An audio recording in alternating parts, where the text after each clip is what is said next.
नमस्कार, मैं अनीता चौधरी और न्यूज अड्डा पे आप सभी का स्वागत है। सलमान खुर्शीद जो कि इस देश के विदेश मंत्री रह चुके हैं, अल्पसंख्यक मंत्रालय को भी उन्होंने संभाला हुआ है और कांग्रेस के बड़े ही कद्दावर नेता हैं, काफ़ी पढ़े लिखे माने जाते हैं, इंटेलेक्चुअल अपने आप को कहते हैं। उन्होंने जब से एक किताब लिखी है सनराइज ओवर द अयोध्या और उसको लेकर के जो विवाद खड़ा हुआ है उस पे सलमान खुर्शीद से कोई जवाब देते नहीं बन रहा है। सलमान खुर्शीद ने इस किताब में लिखा है कि हिंदुत्व जो है वो बोको हरम और आईएसआईएस जैसी थॉट को रिजेंबल करता है, उससे मिलता जुलता है, जो कि सरासर एक राजनीति ही नहीं बल्कि विकृत मानसिकता के साथ लिखी गई लाइन जो है वो समझ में आती है। अब सलमान खुर्शीद से जब इस पे सवाल पूछे जा रहे हैं तो सलमान खुर्शीद आए दिन चैनल पे खिसियानी बिल्ली खंबा नोचे की तरह कभी बाइक फेंकते हुए और कभी झल्लाते हुए नजर आ रहे हैं। सलमान खुर्शीद के इस बयान पे कांग्रेस भी दो फाड़ में नजर आ रही है। राहुल गांधी, प्रियंका गांधी जैसे लोग जहां उसको ओवरशेड करते हुए उसको समर्थन दे रहे हैं, वहीं कांग्रेस के कई बड़े दिग्गज नेता इससे किनारा काट रहे हैं और इस तरह की उलझनों में नहीं पड़ने की सलाह दे रहे हैं। वैसे सलमान खुर्शीद के लिए इस तरह के बयान जो हैं वो नए नहीं हैं। सलमान खुर्शीद ने 84 के दंगों के बाद भी एक किताब लिखी थी जिसमें उन्होंने ये खुशी जताते हुए लिखा था कि 84 का दंगा 1947 का वो कुदरती बदला है जिसमें सिख और हिंदू आपस में लड़ रहे हैं। उनका कहने का मतलब था कि जिस तरह से मुसलमानों को इस देश से निकाला गया, जबकि उनको पता है कि किस तरह से मुस्लिम जो हैं इस बंटवारे के दौरान उनकी क्या रोल रही थी, बंटवारे को लेकर के वो कितने रिजिड थे, कितने कट्टर थे और उसी कट्टरवादिता के साथ उन्होंने किस तरह से हिंदू और सिखों की बहू बेटियों के साथ क्या क्या नहीं किया था। ये इसको लेकर के पूरा इतिहास गवाह है। न जाने कितने सबूत हैं, कितनी किताबें हैं जो सलमान खुर्शीद के मुंह पे मारी जा सकती हैं, लेकिन सलमान खुर्शीद को ये बातें याद नहीं रही और उन्होंने 84 के दंगे को लेकर के जो लाइन लिखी थी वो भी बेहद घिनौना था। यही नहीं, उसके बाद भी कई ऐसी लाइनें हैं जिन्होंने जो सलमान खुर्शीद के विकृत मानसिकता को हमेशा दर्शाते रहा है। जैसे कि बाटला हाउस पे उन्होंने कहा कि जिस तरह से बाटला हाउस में आतंकवादियों का एनकाउंटर हुआ था जिसमें एक वीर दिल्ली पुलिस का योद्धा भी मारा गया था। अगर हम बोले उनको इंस्पेक्टर मोहन शर्मा की बात करें तो उनकी भी जान गई थी। लेकिन सलमान खुर्शीद का कहना था कि जब इसको लेकर के वो सोनिया गांधी को ब्रीफ करने गए तो आतंकवादियों के, मुसलमानों के इस मौत पे को सुनकर सोनिया गांधी की आंखों में आंसू आ गया था। वो कांग्रेस लगातार बाटला हाउस एनकाउंटर को फेक एनकाउंटर करार देने के ताक में रही और कोर्ट तक जब ये बात पहुंची और कोर्ट में भी ये साबित हुआ कि एनकाउंटर फेक नहीं था, तब भी कांग्रेस के दिल को ठंडक नहीं पहुंची थी। वो उसको तब भी डिफेंड कर रहे थे और कहीं ना कहीं मोहन शर्मा की शहादत पे सवाल खड़े कर रहे थे। और अब अयोध्या पे उन्होंने हिंदू और हिंदुत्व को लेकर के ऐसे बयान दिए हैं। लेकिन आपको मैं सलमान खुर्शीद कितने विकृत हैं उसको लेकर के, शाहीन बाग में का जो आंदोलन चल रहा था वो आंदोलन नहीं था बल्कि इस देश को डिस्टेबलाइज करने की बहुत बड़ी साजिश थी जो लेफ्ट विंग भरसक कोशिश कर रहा था, जिसके लिए फंडिंग चीन से, लंदन से, कनाडा से और कई देशों से आ रही थी। उसके कितने एक्टिव मेंबर थे सलमान खुर्शीद, ये हम सब देखते थे। रोज़ वो शाहीन बाग जाते थे, वहाँ पे नाश्ते और चाय बंटवाते थे, उनके साथ मिलकर नारे लगाते थे, आज़ादी के नारे लगाते थे और इन नारों में वो छोटे छोटे बच्चों को भी शामिल करते थे। देखिए इस वीडियो में किस तरह से सलमान खुर्शीद एक नन्ही सी बच्चे को लेकर के, एक छोटे से बच्चे से ये नारे लगवा रहे हैं, हमें चाहिए आज़ादी। ना जाने किस किस बात से आज़ादी चाहिए सलमान खुर्शीद को। आज़ाद भारत में वो किस आज़ादी की बात और किस आज़ादी का पाठ इस नन्ही सी बच्ची के दिमाग में जहर की तरह बो रहे हैं। जरा इस वीडियो को देखिए।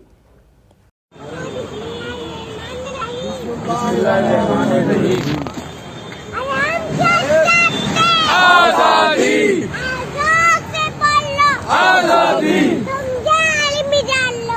आजादी तुम गली मारो आजादी काटे न दोगे आजादी हम छीन के लेंगे आजादी तुम जिद्दी कर लो आजादी चला कोई जिंदाबाद।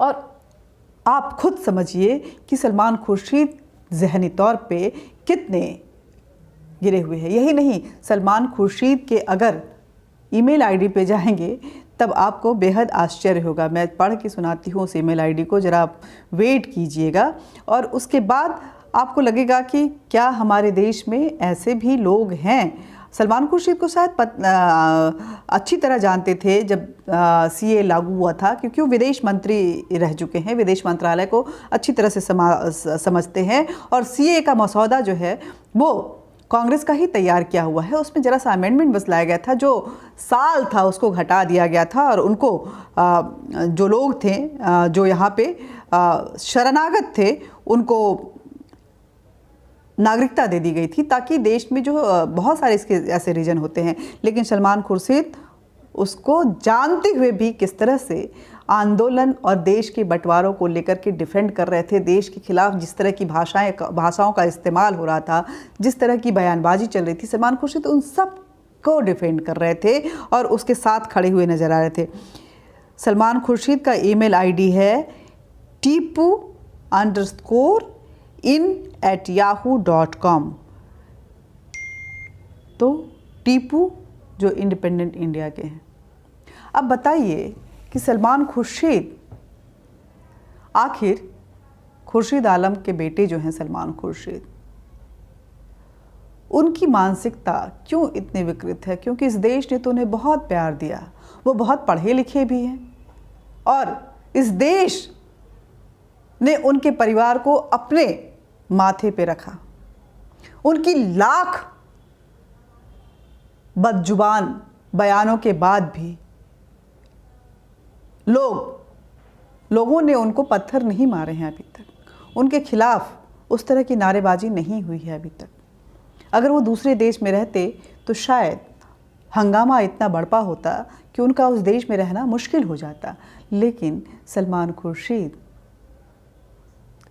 ये जो टू मच ऑफ डेमोक्रेसी होता है उसका फ़ायदा उठाते हैं। सिर्फ सलमान खुर्शीद ही नहीं, सलमान खुर्शीद जैसे कई ऐसे जो मुस्लिम लीडर्स हैं या मुस्लिम लोग हैं जिनके अंदर में भारत के लिए जहर भरा हुआ है। वो रहते भारत में हैं, सम्मान भारत से पाना चाहते हैं, नागरिकता उनकी भारत की है, लेकिन समर्पण जरा सी भी उनको भारतीयता की तरफ नहीं नज़र आती है। उनको इस देश का हिंदू अपना सबसे बड़ा दुश्मन नज़र आता है। उसके हिंदुत्व फॉलो अप जो लाइफ है, जिसको कि वो दिनचर्या में शामिल करता है, उस पे हमेशा मीम्स और गाली देना उनको अच्छा लगता है। ऐसे लोगों से भला हम क्या उम्मीद लगा सकते हैं?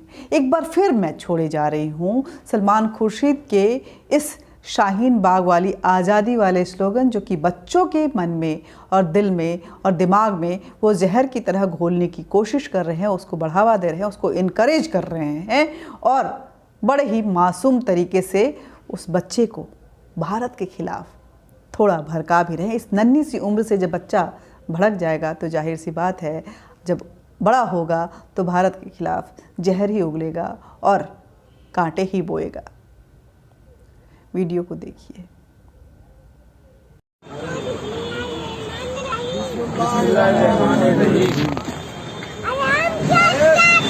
आजादी